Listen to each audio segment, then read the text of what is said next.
Ćao drugari, kako ste? Nadam se da ste dobro. Ali pošto gledate ovaj video, verovatno da vas bole leđa. Želim sa vama da podelim svoje iskustvo i svoj način kako sam pobedio diskus herniju.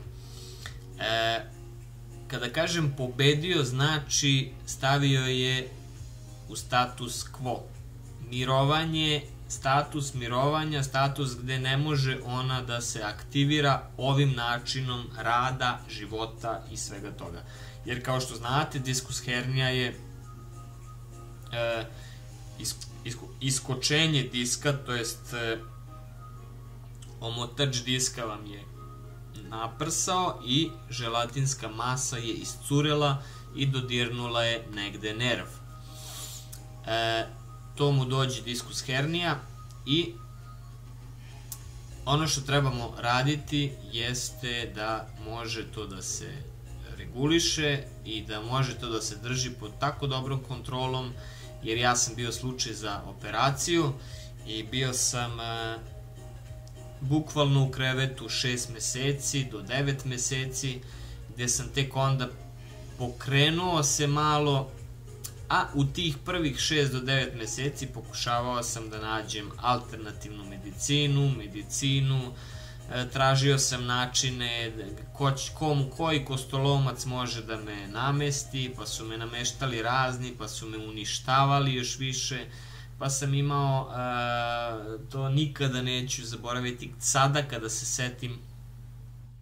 se sada setim tog pritiska kojim je čovek pritisnuo ovako palcem u taban, ovako je stopalo i on je meni u taban pritisnuo toliko jako i krenuo one nerve i nervne završetke ovako da mi trlja, a pritom me drži drugi čovek i drži mi nogu i ja vrištim iz sve moguće snage i ništa ne mogu da cimnem nogu od budaletine jedne matore koja mi je sjebala cela leđa, znači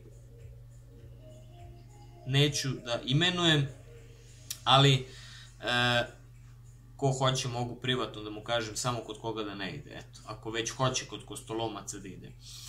Ne slažem se da se ide kod kostolomaca jer oni pojma nemaju, iskreno ne znaju, kao prvo puno njih ne zna medicinu, puno njih nema pojma o tome šta treba da uradi, puno njih nema pojma na koju stranu je izleteo disk, ne traže vam ni snimak, ni ništa živo, oni samo kao eto sad će da vas nameste i kao koliko daš.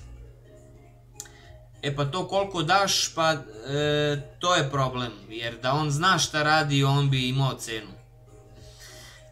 Hoću da vam kažem šta raditi kod diskus hernije i šta će vam sigurno pomoći, a to su sledeće stvari koje sam ja radio na sebi i to je prošla me je kičma tek onog trenutka kada sam ja rešio da uzmem stvar u svoje ruke.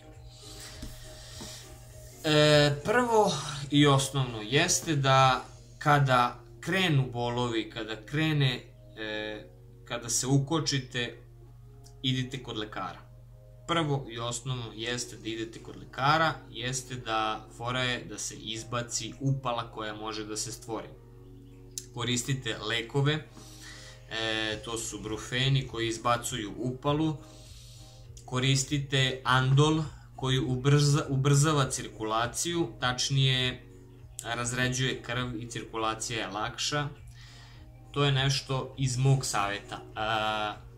Obavezno nakon toga što ste otišli kod lekara i rešili se tih prvih simptoma akutnih, diskus hernija je hronična ukoliko se ne leči kako treba, ukoliko se ne dovede do stanja mirovanja. Stanje mirovanja ćete dovesti prvo kilažom, znači morate skinuti kila toliko da na osnovu vaše visine, ako ste 180 visoki, vi ne smete da imate više od 85 kila. Jer to je već gojaznost i ne valja vam. Ne valja vam za kičmu nikako. Ako ste visoki 2 metra, ne smete da imate više od 105 kila. Ako ste visoki 1,70 m, ne smete da imate više od 55 kila. Dakle, kilaža je jako, jako važna, tačnije, znači onoliko koliko ste visoki, oduzmete 100 i dodate 5. Znači, 180 manje 100 je 80 plus 5, znači 85 kila. To je idealna kilaža preko koje ne smete prelaziti ako planirate da osjećate ok stvari u leđima. Sledeća stvar je da trebate raditi kada prođe, znači sad pričam o stanju koje je potrebno kada prođe upala, kada se sve to sanira. Ono što trebate nastaviti jeste da radite vežbe istezanja, šetnje, duge šetnje sa brzim hodom i te vežbe istezanja ja bih preporučio iskreno pilates, jer tu ćete se tako dobro istegliti. Ne postoji sport kao što je pilates, rad sa svojom težinom tela i istezanje, pola treninga istezanje, pola rad sa svojom težinom.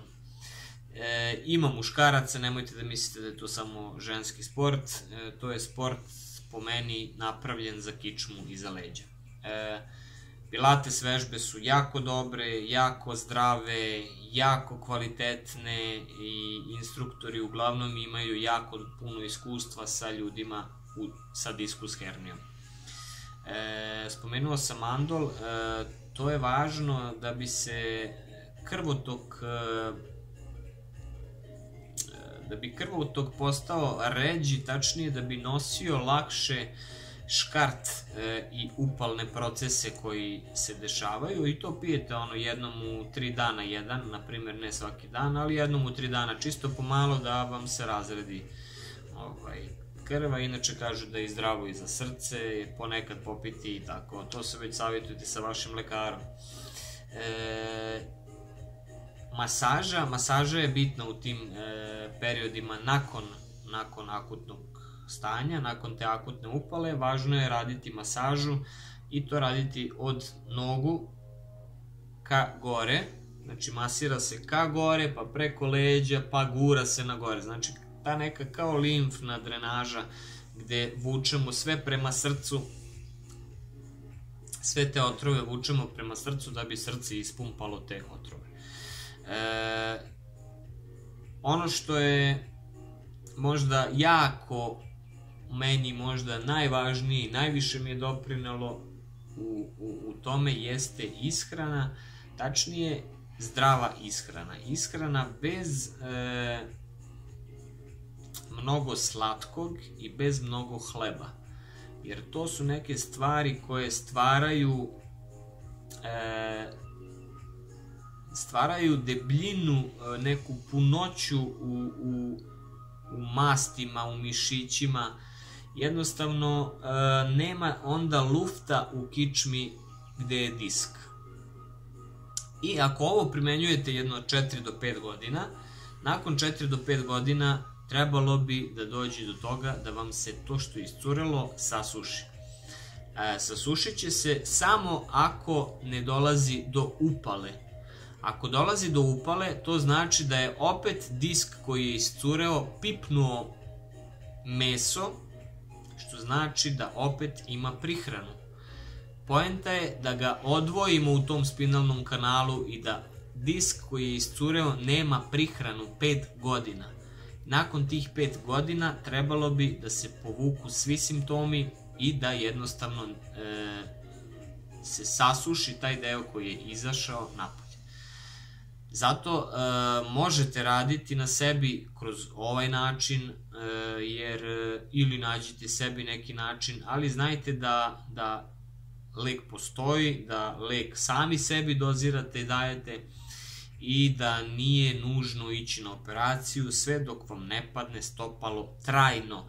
Znači, meni je padalo stopalo, ali nije trajno, vraćao sam ga i evo sada već koliko dugo ja nemam problema sa kičmom. To je to. Ako imate dodatnih pitanja vezano za kičmu, slobodno pišite, javite se, ali ako hoćete pogledati i ostale neke kanale, vezani su za neka pozitivna razmišljenja i vezana su za prevazilaženje anksioznosti koju sam ja imao i koja je meni isto povezana sa kičmom, jer je, kao što znamo, jak pritisak od stresa izazvao grčenje mišića, a to je samlelo moj disk. Eto, otprilike to je to. Drago mi je što ste ispratili do kraja video i drago mi je što ste pratili uopšte video. Ako vam se dopao, lajkujte, ako vam se baš dopao, onda zapratite kanal, bit će još sličnih zanimljivih videa. Do tada vidimo se i pozdrav!